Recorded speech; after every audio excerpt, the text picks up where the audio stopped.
సందేహించకండి. ప్రతి దాని విషయంలో కృతజ్ఞతలు చెప్పండి. ఒక కన్ను కనబడుతుందా, ఒక కన్ను కనబట్టలేదా, కనబడే ఒక కన్ను బట్టి కృతజ్ఞతలు చెప్పు. దేవునికి. ఒక కాలే ఉందా, ఒక కాలు లేదా, కృతజ్ఞత చెప్పు దేవునికి. కలిగి ఉన్న దాన్ని బట్టి దేవునికి కృతజ్ఞత చెప్పాలి. ఈరోజు అవి లేక రోడ్డులో పడి దిక్కులేని వాళ్ళగా అనాథలుగా జీవితాన్ని వెల్లపుస్తున్నటువంటి వారు కోట్ల మంది ఉన్నారు. వాళ్ళలో మనం చేరకుండా దేవుడు నిన్ను బలపరుస్తున్నాడు. నీకు 10,000 జీతం వస్తుందా? నిండు మనసుతో చేతిలోనికి ఆ జీతం తీసుకుని 10,000 నా కుటుంబానికి ఇచ్చినందుకు నీకే కృతజ్ఞతాస్తుతులయ్యా అని చెప్పాలి. మన ఏడుపేడు తెలుసా?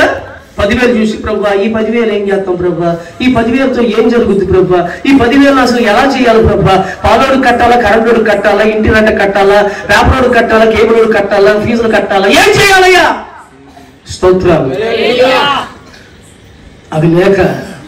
అవి లేక ఉరిపోసుకుని చచ్చిపోతున్న వాళ్ళు ఎంతో మంది ఈ భూ ప్రపంచం మీద ఉన్నారు. నా ప్రియ దేవుని బిడ్డలారా, నీ కుడి ఎడమలో నీ ముందు వెనకాల అలాంటి కుటుంబాలు నలిగిపోతూ వేదన పడిపోతూ దుఃఖంతో ఏడ్చి ఇక బ్రతకలేమని చెప్పి సూసైడ్ చేసుకుని చచ్చిపోతున్న వాళ్ళు అనేక మంది గ్రామాలను కనబడుతున్నారు. నీవు అలా కాలగర్భంలో కలవకుండా నేటికి సజీవులుగా ఉంచిన దేవునికి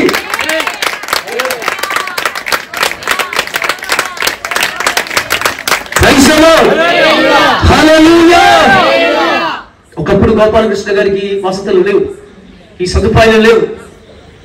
అలా లేమిలో ఉన్నప్పుడు కూడా నమ్మకస్తుడుగా ఉన్నాడు కనుక సమృద్ధి అనే మెట్టు దేవుడు ఎక్కించాడు. సమృద్ధి అనే మెట్టు ఎక్కించాడు.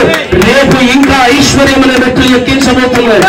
మనం కన్నులారా చూచేటట్లుగా దేవుడు కార్యాలు చేయబోతున్నాడు.